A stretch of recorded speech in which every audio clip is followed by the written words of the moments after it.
And we're live on Instagram. What's going on, everybody? Episode 4 of the podcast with me and Kris. And let's start off with that quote you were talking about, man. Yeah, so the quote is, and a friend sent it to me earlier. She said she put this on her mirror and she left it there until she, saw it so many times that she memorized it. Okay. And it was, I'd rather regret the things I've done than the things I have not. Oh, hell yeah. And just kind of a summation of the last couple months for me, that just struck gold with me, man. I don't know, it hit home. How so? Well, I mean, I've just been seeking opportunities and really seeing what potential is out there for me by pursuing so many things. And it could be something as simple as going on an adventure, and an adventure could be going to the movies, it could be going putt-putt, it could be going stargazing, just whatever I would consider an adventure. And maybe making a connection with somebody who, if I hadn't gone on that adventure, taken that chance or whatever, I would not have ever had that experience of meeting someone. So, it just really hit home because, I don't know, I analyze all my interactions and see okay, how can I make this better, or how did I step up? And there were times where I was brave last week where I kind of put things in my own hands and changed the game. So one particular instance, I interacted with a couple of commercial brokers, real estate. And, I really just took control of the conversation and where I wanted things to go. And I asked for things. I asked for things that I wanted to manifest into potentially getting, a large apartment complex in Phoenix. And so these guys are all in, and they're like, hey, we'll do what we can to help out. And it took me asking them, though, for that to happen. And that was brave of me to do so because, well, maybe otherwise I would have sat back and just let time pass by. That's pretty awesome, though. That quote is definitely, I'm sure it resonates with everybody, honestly, because when you think about it, when you're old, the only things that you really do regret are things that you did not do, I mean, maybe you make a mistake, but it isn't really a regret. Regret is, way more painful than just fucking up, man. I'll fuck up any day of the week than regret it. Yeah. One sec. No worries. So today we're actually going to be talking about, our main topic for today is on money preservation. So, I mean, obviously, you know what that means, You get money and you don't spend it.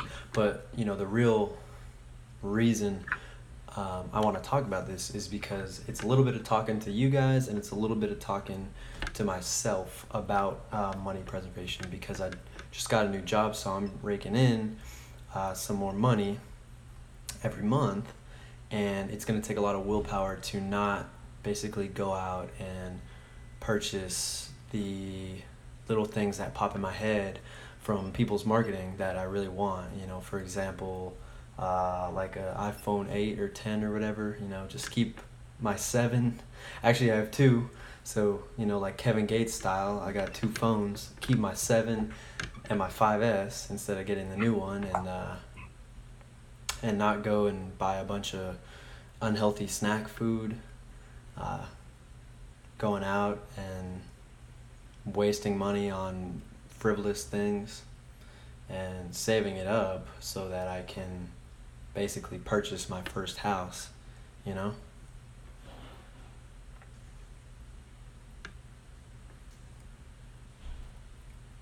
Yeah, man. Yeah, I mean, that's all I really got much to say about that right now. What do you think about money preservation? Well, let's just talk about, life lately. What's life been like lately for you? And then we'll jump into the nitty gritty of, I have a couple things I wanted to mention about money preservation that I think will provide some good insight for what you're trying to do.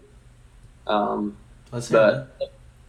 Well, I was just going to say, let's just talk about, where you've come to be now. I mean, you just mentioned you were now working a job, Yeah. let everyone know like what you're doing, what's your job? I know you have more than one job. Um, I mean, what's yeah. life like on a daily basis, right? Like you're working all the time, right? More or less. He said, this dude, he said, spend it. Be hood. Spend your money. Yeah, I mean, you want to spend money, but you want to save money to make bigger purchases. I was just saying, not to uh, spend it on frivolous things and save up for a house, but life. So yeah, right now, actually, if you follow me on Instagram and you keep up with me, I posted a video a couple days ago where I basically said the name of the game is to have multiple flows of income.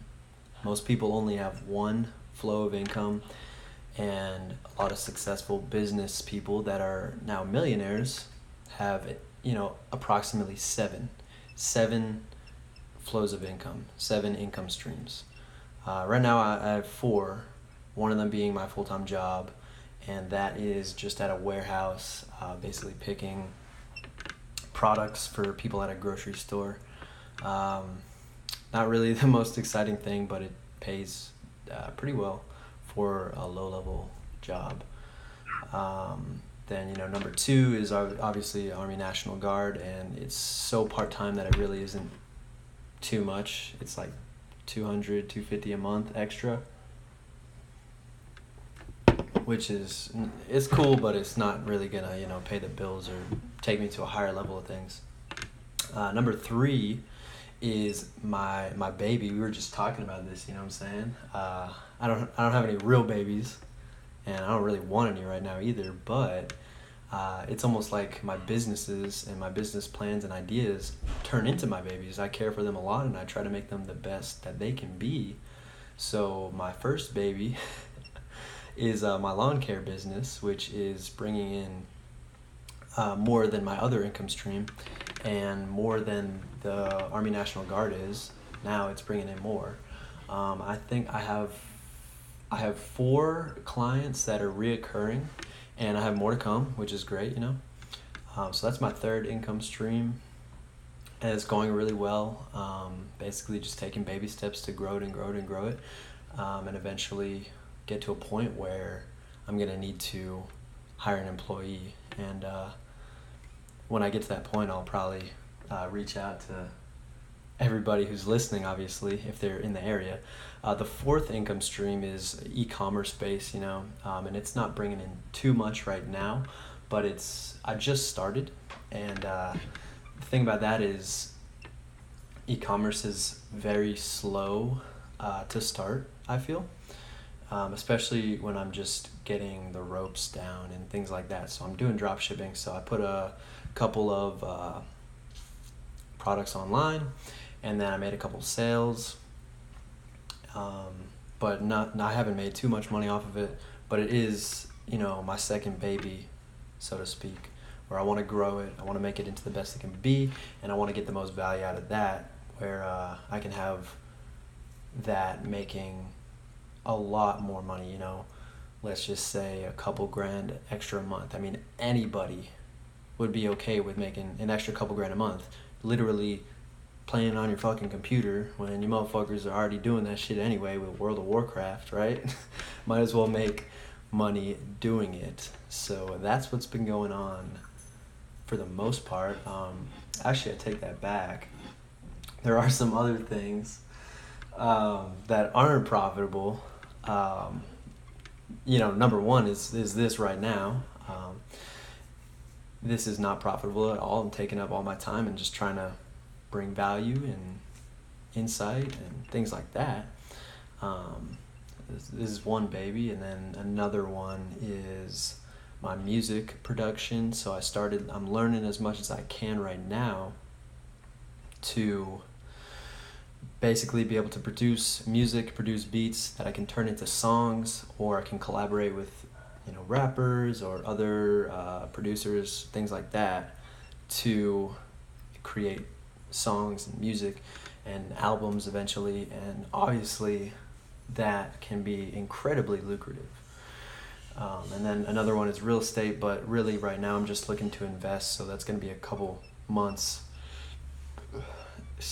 down the line before that really starts making any money. And so I think off the top of my head, that's 6. I don't know if you were counting. That's 6 income streams. Not all of them are profitable right now, but so I'm 1 away from 7. I guess I should start investing in Bitcoin or something just to say I do it. I don't know, man. There's a lot of like new cryptocurrencies that kind of come and go. You know what I'm saying? And I feel like throwing like $100 or a couple $100 into them, it's a little risk, right? You're just wasting a couple $100, but if you throw it in there and then don't look back for a decade or two, I mean, it could grow incredibly exponentially, hundreds of thousands of dollars. Like, you don't really even know. Obviously, Bitcoin was the most lucrative to start, but we're kind of past that age, so you never. Yeah, they just released another one called Datum. DATU. Yeah. Are you investing in it? You thinking about investing in it? Yeah, I've spent some time talking about it with a friend, but yeah, they just released like 73 million coins through Ethereum. Yeah. For this Datum concept. Yeah. The Datum. If you don't know, Ethereum is really like just data mining. Ethereum's another main cryptocurrency for people that know. And what were you saying? Datum what? Datum is basically a way of collecting information and data. They're scraping data and selling it. So it's not a cryptocurrency?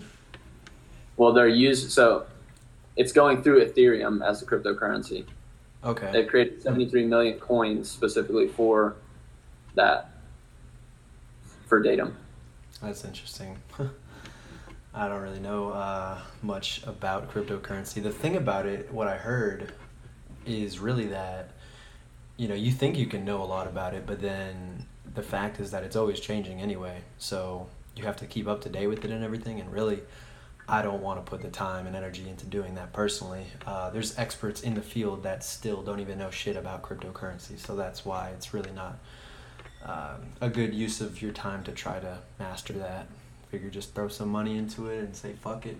Say, I could lose it, I could gain it, but who really cares? I think it's worth the risk, but I should probably invest in that, honestly.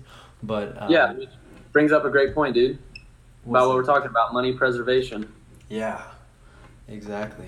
Money preservation to then invest frivolously in Bitcoin, because that makes perfect sense. But really, it does. It just sounds dumb. So the couple things I wanted to mention about money preservation. There's several things you can do with your money. Right. When you earn money. Right.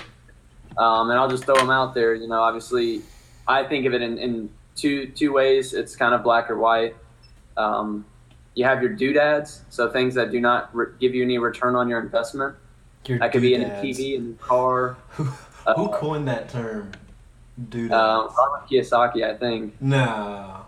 Yeah, really? You ever play the game Cash Flow 101? Yeah. Have you ever played the game Cash Flow 101 or 202? Yeah, it's you have doodads and then you have investments. Okay. I never heard of it. I thought you were just fucking around. Oh, no, doodads, they don't return any money on your investment, right? Okay. So it's like going out and buying sneakers or clothes or, right. And then you have investing. There's multiple ways, thousands of ways to invest. You could do the stock market, you could do real estate, you could do, car flipping or whatever. Whatever you're doing, investing money and then selling it at a profit. That's obviously another way to use your money. That's more like arbitrage, though, than investing. I feel like that's more like arbitrage than investing. Okay. Right? Yeah. However you want to coin it, I would consider it an investment, but... Well, when you say cars, at least, cars are not really an investment ever. Car flipping is retail or car arbitrage, Yeah, well, I would consider it investing. Like the idea of spending money to make money. Okay, yeah, in that sense, yeah. To bring it down to layman terms, like as simple as it can be. Mm-hmm. And then you have like goals that you should set, in my opinion. So it's like, you have to have that self-discipline to not go spend money on doodads. But the way I see it is, and there's a couple ways people put it, but the rich, what they do is they say, okay, I want a doodad. I want a new car. That car cost me $74,000. Okay, so how am I going to get $74,000? Well, I'm going to spend X amount of money to somehow get a return of $74,000 or whatever the monthly payment is for that doodad. That's one way of doing it. Another way is, I've heard of it is like, hey, I want something that costs $74,000. Well, why not grow your business 3 times whatever that $74,000 is, and then you reward yourself with that $74,000 purchase or whatever it is monthly. So going back to that first one you said of the car's 74 grand. I need to make 74 grand, or at least the down payment and then the payments consistently. Where are you getting that money from? Is that through income stream number 2 and 3, or is that through the lottery? That's through whatever stream you want to create. Okay. So what are some? So I'm not specifically talking about me. I'm just speaking in general, like the idea of the way rich people handle the money as opposed to the way poor people handle their money is, instead of going out and purchasing a car, go purchase an investment that will return you the money that you need to purchase the car. So essentially you're purchasing the car with no money out of your pocket. Right. Okay. That makes a little more sense. I heard once, basically, if you're investing in real estate or whatever, and you have this buy and hold and you're making money off your renters, take that money, and if you want that new car, take that money and put it towards the monthly payments of the car. So your house is paying for your car. Your net income is literally staying the same, and now you have a brand new fucking car. I mean, that's can't exactly really argue with that, right? Yeah, that's exactly what I'm talking about. But as far as investments are concerned, that really can only investments. As far as investments, I feel like that can really only be through real estate or a business, because things like Bitcoin, gold, stocks, they don't really produce cash flow, which you need in that example, right?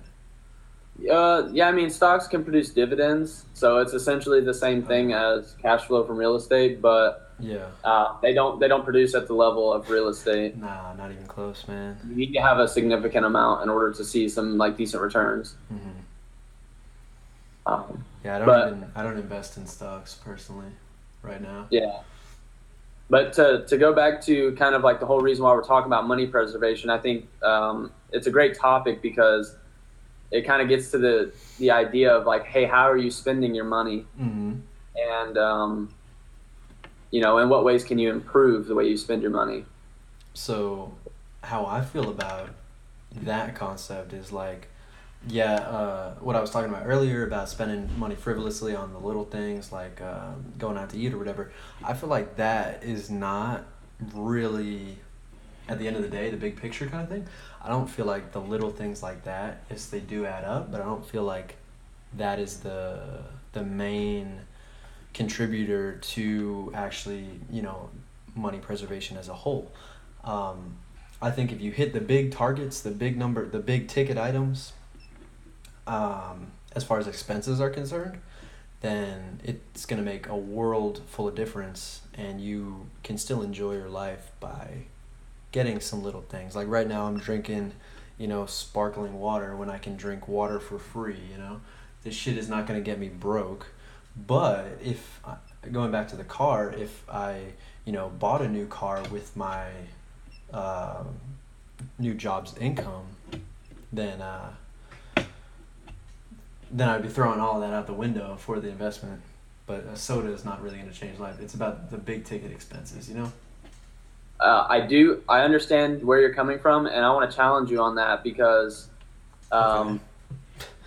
Go ahead. So don't think of it so much in dollar amounts. Think of it in terms of the idea of, hey, I'm going to go and spend this money, even though I know I can drink regular water. It's the idea of like making the sacrifice. Because little things like that can manifest into big things. You begin to justify spending money on things. And a point I wanted to bring up about, when you should spend, I suggest, and I learned this from Sell or Be Sold, Grant Cardone's book. Mm-hmm. He said you should never eat a meal at home. You should always eat out. But every time you're eating out, you should be meeting with somebody who's going to bring you business. He said he ate lunch every single day for a year with this guy Eugene. Mm-hmm. And Eugene was his coworker, and his boss came up to him and said, "Grant, why are you eating with Eugene?" He's like, "Well, what do you mean? Like Eugene's my buddy, and we talk every day, And he's like, "Is Eugene gonna buy anything from you?" And he said, "Well, no." And he said, "Well, why are you meeting with him then?" So that put into perspective for him, like, hey, you need to be going to connect with new people, and you need to, if you're gonna make that investment, a doodad investment, so to speak, spend it building a connection with somebody, or spend it with something that could provide a future return. Okay, yeah, that's actually pretty smart. But the idea of like the expenses, I justify them in that sense. Like, hey, if I'm meeting with Joe Blow and he's a real estate broker, like I'm gonna justify spending $50 on a meal, right, or whatever exactly. It is. But if I'm like going to Chick-fil-A every day, spending $8 or $9, like, dude, that's ridiculous. I'd rather spend $40 and cook here in the hotel for the whole week, and that's like my meals for the week. Yeah, I mean, in our case, though, of course, at our level, eventually, me personally, I would just want to get a chef. Really, I mean, I feel like cooking is just not worth my time already. Really, it's kind of a huge chore. I don't really like doing it, so I'd rather just get a chef. Yeah, I mean, I'm not a big fan of it either, but for the time being, it is what it is. We got to do what we got to do. Right, exactly. But and that also goes back to the goals. Like, I wanted to bring this up, the goals that you set. So you have a goal. You personally, Joe, have a goal to purchase a home. So you need the down payment plus closing costs plus whatever fees you have to pay for the real estate agent. Right. If you go through an agent, it's going to be a couple grand. Yeah, so whatever that amount is, something as simple as not buying sparkling water and buying water contributes to that amount. 100%. It might be an insignificant amount. 100%. But over time, that adds up. Plus, you're building that technique of, hey, if I don't need it, I'm not going to get it, right? So you put money towards this quote-unquote investment. Yeah. And it takes a lot of discipline, because it's so easy to jump right back into your old habits of, hey, I'm just going to go buy a sparkling water, or hey, I'm just going to go to Burger King and get two chicken sandwiches. And next thing you know, you're doing it like once or twice a week. And then over time, there goes a couple $100 that now you have to wait on your next paycheck in order to make up that difference. Most definitely. Yeah, I think you're 100% right. I feel like I have certainly started spending a little bit more in the terms of food, because I'm really not cooking that much, so everything is like pre-made for the most part. But other than that, I think I'm pretty good, because I really haven't bought anything other than food as far as I can remember, but obviously I'm gonna get like the plane ticket, and probably I've been thinking a lot about that 10X Growth Con 2018, and you know what, Grant Cardone or whoever works his Facebook right, reached out and said, give this guy a call, and I'm going to give him a call tomorrow. And I think I like what you said when we were talking over the phone, where, it was right back to what you were saying about, rich people thinking about wanting to buy a doodad, which really this isn't going to be a doodad at the end of the day, because it's so valuable. But the ticket's $500. I have to get a plane. I don't know where it is. Where is it at? Las Vegas. Yeah, okay, so I got to go to fucking Vegas, which I guess I'm going to go twice in like a span of 3 or 4 months. And I'm not even 21, so I guess that saves me money at the end of the day, because prostitutes are expensive. But anyway, They have 18 and up clubs. Okay, fair enough.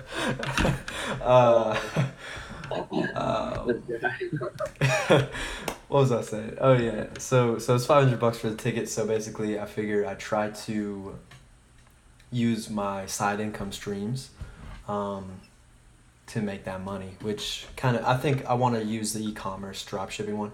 I think I'm gonna start a Shopify store in the next couple days. I have 2 days off, and then I go back to work on Wednesday, and I think I'm going to be doing all music and e-commerce for these next 2 days. Oh, actually, I take that back because I got a new lawn to mow, most likely. I'm talking with this guy right now, and it seems promising. But anyway, I don't know where I was going with that.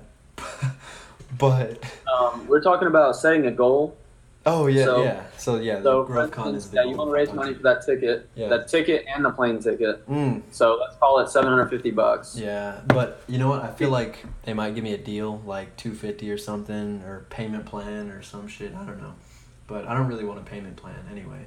But they might give me a deal, which would be nice. But yeah, I don't remember what we were talking about before we got into that though, and I kind of want to go back.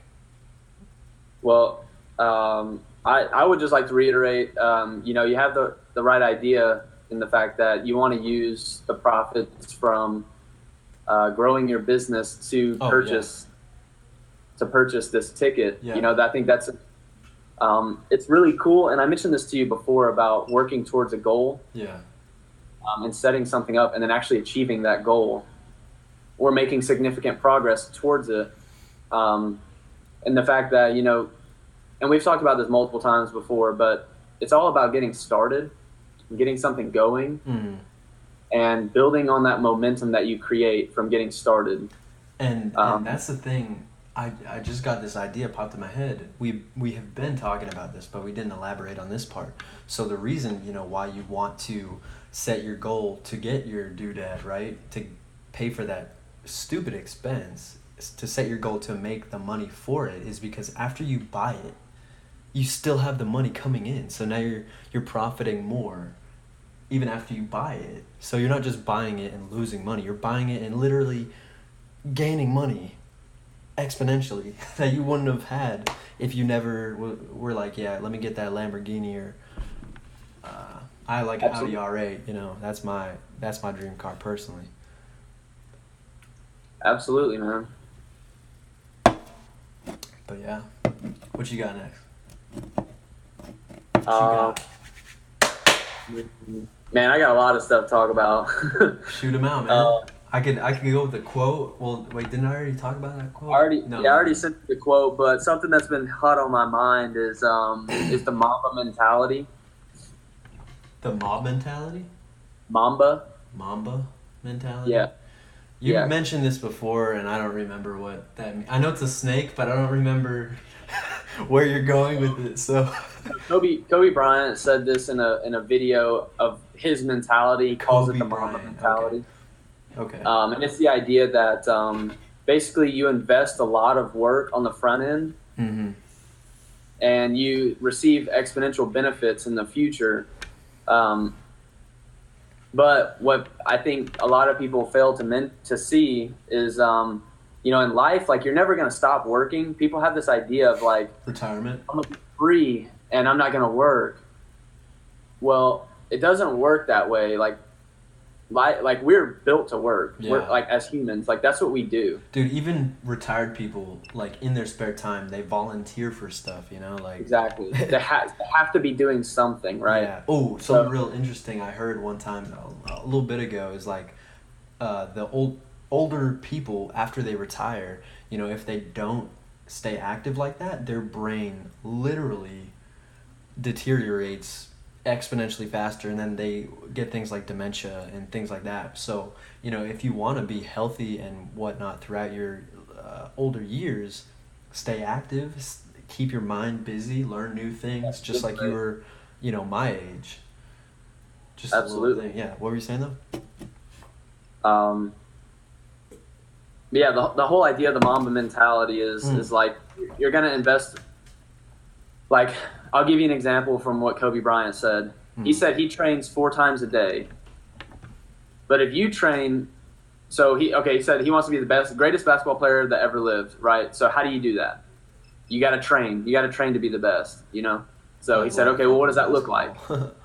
Well, so for him, that's getting up at 4 a.m., having a 2-hour practice, going back to the house, eating, going back to the gym about 9 or 10, practice for 2 hours, eating again, going back to the gym, in the afternoon for a couple hours, come back and eating, and then going back to the gym for a late night session. So he's done 4 sessions in one day, equivalent to, let's say, 8 hours. Yeah. And let's say a typical person would do, I don't know, 4 or 5 hours, right? Nah, they wouldn't even do that. Not only did this for 1 year, Kobe Bryant did this for years. Right. I'm talking years, man. And that's why he is so much better than all these other basketball players, because he put in the time every single day for so long that no one was able to catch up to him. Yeah. In terms of, that skill level. And I say no one, but like obviously like there are some people that are close, yeah. but they also work like he does. Yeah. And I think a key word in what you just said, though, to keep in mind is you said over years. So, and I learned this the hard way, impatience really can be a huge, huge downfall, personality trait-wise, And if you start something that you want to create and make huge and whatnot, you have big goals and you want to make $1 million, you want to make $1 billion, you want to travel the world, you want to do anything you want, you have to keep in mind that you need to start on step 0, not even step 1. Because even when you're going up a staircase, you're on like the sidewalk. That's step 0. You have to start there. You don't want to like jump up to step 5 because you're going to trip, you're going to fall, you're going to scrape your knee, you're going to bust your nose, and then you're going to walk away and never do it again. But if you slow down and, put one foot up on the first step and then take the other one on the first step and learn about the staircase so you know how to get up it, to start at least, and you can make your way to step 2. Which, at least for me, is just making a consistent profit. Not a lot. I make more from a full-time job at the base level than I do for my side hustles. But making a consistent profit is step 1 or step 2, whatever. And then growing it from there and there and there. And that's going back to Kobe Bryant. He didn't know how to dribble a fucking ball when he first started, right? But he learned how to dribble. And he learned how to do a alley-oop or whatever. I don't really know basketball. It's been so many years since I've played competitively. And then he was practicing his free throw shots, and then he started practicing his threes and practicing his dribbling techniques and the way he's running. And like I said, you have to start on step 0, where you have to be able to hold a fucking ball and know what it does, know how to throw it and dribble it. Absolutely. Yeah, and I would always advise creating a plan for how you're going to tackle your steps, like Okay. You have a ball and you see the end goal. The end goal is to play basketball. The end goal is to get in the hoop, right? Right, exactly. Yeah. And to play basketball in itself. So, okay, well, how do we even play basketball? Oh, okay, well, there's fair enough, fundamentals that you need to learn in order to play. And, Yeah. okay, well, I can't basically I can't shoot until I learn to dribble because I have to somehow get the ball up the court. Mm-hmm. So, okay, step 1, let's start on dribbling. And you learn dribbling, you learn shooting, and, that's a similar idea like you want to take to any business that you're doing. Yeah. Or anything that you do in life, right? You want to set a goal and then create steps on how to achieve that. Mm-hmm. Now, the issue with all these goals and all this stuff is life gets in the way. Life comes in and smacks you, man. It's so funny. It cracks me up because I catch myself in this situation all the time. Really? I set a goal and I'm like all into achieving it. I got some momentum going, and dude, life just smacks me. So what's an example of that? I'll give you a good example. Like, I guess a day-to-day example is I'm going about my work. I'm doing my work, and I'm like, let's say, analyzing a deal. Mm-hmm. Well, someone texts me, and they're like, "Hey, dude, check out this thing." So next thing you know, I'm texting them back, and then I'm checking out this thing, and then I'm like, "Oh wait, who posted that?" And then I go on there, and I'm like, 30 minutes goes by, and I'm like, "All right, dude, what am I doing with my life? Like, I was supposed to be analyzing a real estate deal." Yeah. So that's one way of life getting in the way, but being able to come back to understand like, hey, I'm going to get off track, but being able to come back and still have that focus to achieve what you want to achieve is just incredible. It's really cool to even to be consciously aware of that. That's a huge step because most people aren't aware of that. So once you become aware, now it's like, okay, well, how do we optimize that so that I don't get off task so much? And if I do get off task, how do we get back quickly to achieving the goals that we originally set? So kind of is like avoiding distractions in a way, right? And keeping your focus on one thing, not multitasking. Multitasking is bullshit and a waste of time. One good thing that I heard, I think it was Elliot Hulse, who I know that you also follow and keep up with, who's a freaking legend, right? One video he had, I think it could be from somewhere else, but I'm gonna say it's him anyway, was that he would do something hard focused, 100%, no bullshit. You know, put your phone on the moon picture, do not disturb, put it on do not disturb, and put it away or whatever, and then set your timer for exactly 33 minutes and stay hard focused those whole 33 minutes while you're doing that task. And when the timer's up, you have no option. You have to take a break, 5 minutes, 10 minutes, whatever you're comfortable with. Obviously, you don't have to kill yourself. You know, start off with something you can actually do. Start off creating the habit, and then eventually, you know, you can do it consistently. But do your 33 minutes, pause, walk away, then come right back and do another 33.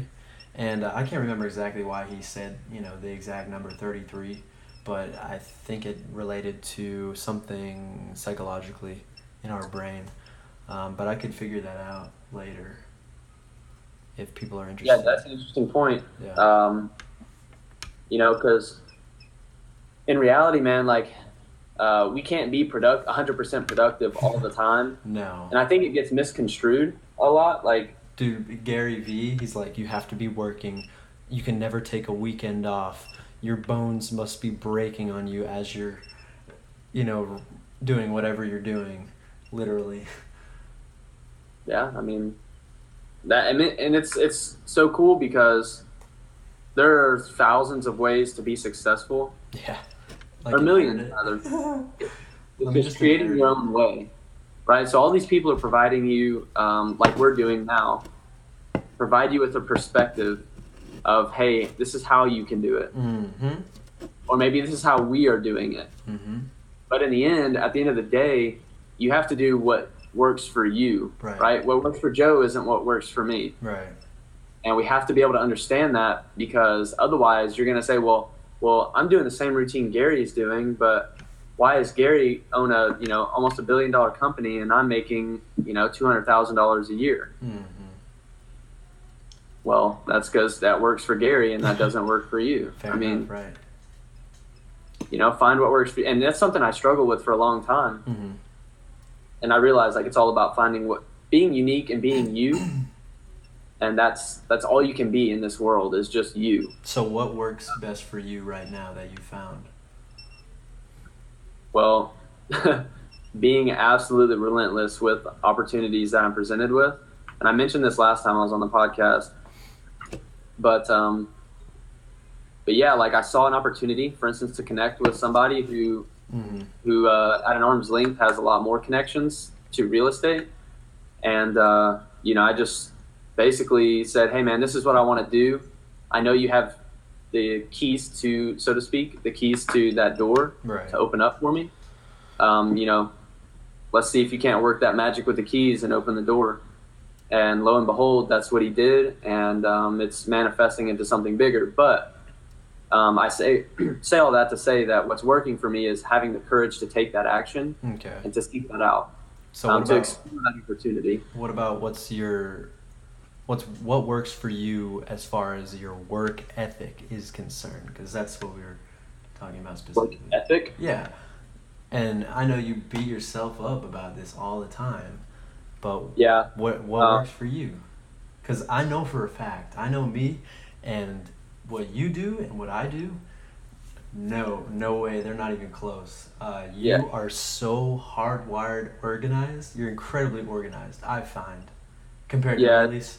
Well, I'm like OCD, Yeah. so I have lists that I create. I file stuff. I document everything. In specifically, I document my journal Yeah. experiences I've had. You know, I analyze a conversation and say, this is why I made that move. This paid off, or this did not pay off. So being organized in that way helps me grow and learn, but also kind of creating a priorities list and setting expectations for myself of what should I achieve or what I should achieve. That really helps me propel and move forward, because at the end of the day, and when I'm tired and I'm like, man, I just want to go to bed. I look at my list and I'm like, no, dude, you still got X, Y, and Z to do. Do you want to create a life of freedom, of financial freedom, or do you want to go sleep and dream about creating freedom? And I take creating that freedom every day of the week. I mean, yeah, you definitely have a good point. But speaking of dreaming of creating freedom, I remember you told me about this dream that you had. Which dream? With Elon Musk. You want to share it? Yeah. So I was trying something. So here's the backstory on it. I was trying something out. What was that? So I've created a plan for my life. Oh, I remember what you were trying to have. I found it so weird, but smart, but weird. You have to tell people what it was. Yeah. So I created this plan. I've created this plan for my life, and if you don't have a plan for your life and you want to get one set up, you should read Think and Grow Rich by Napoleon Hill. That will really aid in your ability to create this life plan. So I created this life plan and I read it every morning. But what I wanted to do even more than that, because I felt like, it kind of wasn't sticking. I mean, it was sticking in a sense, like I was accomplishing all of the goals and stuff on my list, but I wanted to do more. And so what I decided to do was record myself saying this and then play it on repeat while I sleep. What did you record yourself saying, though? My life plan. Okay. So in my life plan, I have, the people that I look up to, like Andrew Carnegie, Elon Musk, Jeff Bezos, like these titans, Andrew Carnegie, Grant Cardone, these guys that have created this freedom and this lifestyle that they want, right? They're achieving their dreams. And so I studied Elon Musk for a long time. And so anyway, in my life plan, I mentioned something about him and the way that I studied him. And I had a dream that I ran into him, essentially. He was about to get on this rocket ship. I somehow persuaded him to let me come aboard this rocket ship. Yeah. And he said, he really appreciated who I was and the things I did, because I wasn't like everyone else who was like all fanboying about him. I was like a real human, where I was like interacting with him, trying to learn and just, I guess interact normally, as opposed to someone who freaks out and starts, I don't know, I guess doing things that fans would do. Like, oh my God, can I have your autograph? Or right, something like that. So I was just like, I need a hug, I need a kiss. Oh my God, it's Elon Musk. I don't know if anybody does that over Elon Musk, though. He's not really like a celebrity. You'd be surprised. Really? You'd be surprised. So does he have like teenage girls running after him, like, ah? Oh no, like teenage girls aren't throwing the panties on the stage when he goes out, but I hope like Jeff Bezos that and like Elon Musk is the man. You know what I'm saying? Like that's like the highest level of respect. Most definitely, yeah. Get those titans to believe in him. But anyway, so yeah, we go on this rocket ship, go around the Earth, make a pit stop. We see the stars, do is sick. But it was just the weirdest thing. I had this random dream after I was attempting that thing of playing my life plan. And you liked the dream, but then did you continue doing your life plan in your head, or playing it over and over, looped as you're sleeping? Even though you liked what the outcome was. Yeah, I did that for a little while. I have since stopped because I realized I need uninterrupted sleep, because I get so few hours of sleep. I have to get uninterrupted sleep in order to wake up feeling refreshed. So yeah, it was cool, and yeah, it was working, but I was also, I felt tired in the morning, Ah, and I usually don't feel tired off of like 5 or 6 hours of sleep, yeah. which is normally what I get. So So in a way, it was almost like a drug. It was activating parts in your brain, maybe when you're sleeping, maybe not when you're sleeping, but it was using energy when you were trying to recover. Is kind of what I'm exactly, getting. Yeah. yeah. So it keeps your brain active as opposed to when you sleep, your brain is dormant and Yeah. it's just recovering. Yeah. So, um, Yeah, I think that's kind of have ridiculous, you though. have you read anything Oh yeah. recently or saw a video or something? Yes, I did. If you keep up with me on Instagram, I already posted a picture of this new book I finished. It's only like, I don't even know, it's less than 100 pages. Super quick read. It's like a fucking first grader book kind of shit, you know? Like, But it packs a punch, man. oh, you've read it. You've read it. Of It's course. who. Yeah. Oh, hold on. Let me get this real quick. All right. It's called. It's probably backwards for you guys, but it's Who Moved My Cheese. Um, and it's like one of the top business books. Seriously, like business people read this first grader book, right? Just because of what it teaches, and I really found it awesome and super insightful. And it's kind of about decision making and accepting change in your life and adapting to change, which goes to this quote, and I don't know who said it, but it's not the strongest people that survive, and it's not the smartest people that survive. It's the most adaptable people that survive. And that's what this book in a way teaches, is for you to take your mindset and to shift it to accept change, adapt, become stronger, and find your new cheese. Is the metaphor they use. Cheese is your goals and your experiences and your happiness, things like that. So they want to have you let go of the old cheese because it goes away and it gets old. Find your new cheese and grow stronger, physically, mentally, spiritually, etc. And yeah, I really liked it though. And I think I'm gonna pick up. It was kind of a fun read too. Oh, Yeah. It was going. that's an interesting like story with characters and stuff. Yeah, I actually Okay. had a lot of fun reading it. But going back to a book you mentioned, Think and Grow Rich. We've mentioned it before on the podcast. I feel like they talk about a lot of the same stuff in a way. Think and Grow Rich expands upon other things a lot more in depth, things like that. But if I'm being totally honest, I don't think I got a lot out of Think and Grow Rich in comparison to just this one book right here or the one thing. Um, it was so dry, in my opinion. I know you love it, but I found it so dry that it was hard to really get important value and knowledge out of it. So if anybody is even considering reading or expanding your knowledge, growing stronger physically, mentally, spiritually, altogether as a person, I'd start off personally. I would not start off with Think and Grow Rich. I'd start off with Who Moved My Fucking Cheese, because it's like 50 pages and it'll bring you back to fucking elementary school. Reading, like I never even read for years basically, except the books I was required to read, which I hated all of them. Beowulf can suck my dick. Hatchet can lick my gonads. My non-existent ones. And some other ones. I hated all of them, man, honestly. And I loved to read. When I was in elementary school, I used to read Captain Underpants comics like till like 3 a.m. And then I went into school and they're like, here, read this piece of shit with words etched into it. And so I had to kind of put my hand all on the turd and figure out what it said and and do like a book report or whatever on it. But fuck all that, man. Go ahead and get this. Who Moved My Fucking Cheese is way better than Ratchet Hatchet, I think.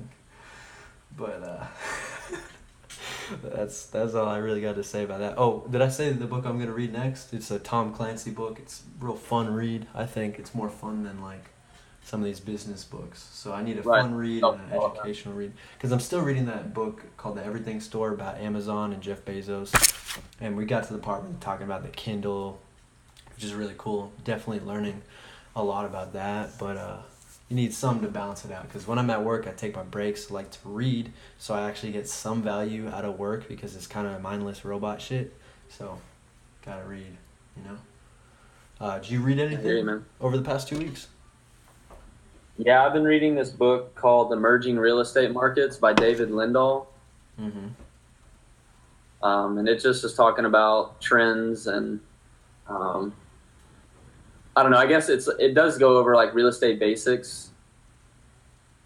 You know, like how to find a property, how to creatively finance a deal, stuff like that. But also teaches you how to spot market trends and who to call on to even know if there's an emerging market, you know, taking place. And then he has like stages of the markets, stuff like that. It's pretty cool. So what are some emerging markets right now? Well, I mean, I'd say San Antonio, Dallas, Houston, Austin. Phoenix is a hot one. I think it's cooling off a little bit. Mm-hmm. Dallas might be cooling off as well. Those prices are becoming a little overpriced or becoming inflated. Yeah. But those are just the markets that I've kind of been working in, I guess, recently. I haven't. I know that there's obviously tons of big markets like Philadelphia and things up in the northeast and northwest corners like Seattle. But I think with time it'll come to I'll come to learn about the market. What about Detroit? Well, I'm not sure. I haven't done any research on Detroit. Fair enough. But yeah, you can buy like homes there. Pumping money in San Antonio and Dallas and Phoenix and you know. I know if you want to learn how to spot these trends, definitely give that book a read. Emerging Real Estate Markets by David Lindahl. Mm-hmm. It's pretty sick. Mm-hmm. Yeah, I know you can buy homes in Detroit for like a couple grand, like 10,000, 20,000, and then that shit cash flows like a motherfucker. So it's definitely somewhere to look into. But I want to hear your thoughts about Who Moved My Cheese versus Think and Grow Rich. If you even consider them to be a comparable. I don't. You don't? Because fair enough. So my thing is, Think and Grow Rich has different applicable principles than Who Moved My Cheese. Mm-hmm. Who Moved My Cheese is about adapting to change and how you should, in my opinion, you should always be looking for new things. Mm. Right, so you're always looking for new ways to optimize your business. So, for instance, the fast food restaurant got started off a guy who owned a McDonald's. He went to the bank and said, "Hey, what are you guys building?" They're out there building something. They're like, "Oh, it's a drive-through ATM." And he was like, "What, dude? This is ludicrous." So he said, "Okay, all right. Well, I'm gonna go apply that to this fast food restaurant." Mm-hmm. And now you have drive-through fast food. Yeah. So it took him going out to see something new, and that's not to say that his business wasn't running well, but he was looking for something new, something, a trend. Mm-hmm. Try to catch a trend. What's the edge he can get on his competition? So Ray Kroc basically pioneered drive-through. Now I don't know if it was Ray Kroc. I was just throwing McDonald's out there as an example. Oh, okay. Like of a fast food restaurant. Yeah, I don't remember exactly. I think it was like a burger joint. Okay. I don't know the specific name, but fair enough. But yeah, so it's just looking for something new and never being so comfortable in what you're doing that you give up looking for those new experiences and change in your life. Versus Think and Grow Rich, which is like, hey, you should program your subconscious mind. You should create a life plan. That's true. Yeah. You need to do a lot of self-analysis. Yeah. To really see where you actually stand, and then now you need to spend some time figuring out what your purpose is and where you want to go, and then create this life plan, which is a roadmap to achieving that life purpose. And then you go over, here are the fears that you'll face, and here's how you can overcome them. Here's some questions you can answer that will help you self-assess and see where you stand. That's kind of what I got of it. I mean, there's a lot more into it, but the gist of it. And also, I always want to reiterate the fact that this is a compilation of Napoleon Hill's notes from interviewing like 500 of the most successful people of his time. Yeah. Like these guys are the top 1% of the 1%. So, it's why wouldn't you read that book? Because this is how those individuals achieved significant wealth. Yeah, it's definitely important to read, I feel. But it's definitely important to know that it's going to be drier than fucking sandpaper on your dick. Dude, get out of